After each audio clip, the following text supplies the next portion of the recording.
เจ๊แดงเจ๊แดงเป็นมานั่นคือว่า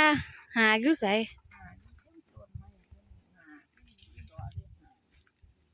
อันนี้แปดอันนี้เจ็ดโอ้ยตาย ระวังเด้อหาเจ็ดบ่ เจ็ดแปดเนาะบานนี้ว่าเห็นอยู่องค์ปู่เด้ องค์ปูบ่ แม่นคือว่าเห็นอยู่องค์ปู่ซั่นเด้ องค์ปูอีกตัวหนึ่ง คนละตัวบ่ นี่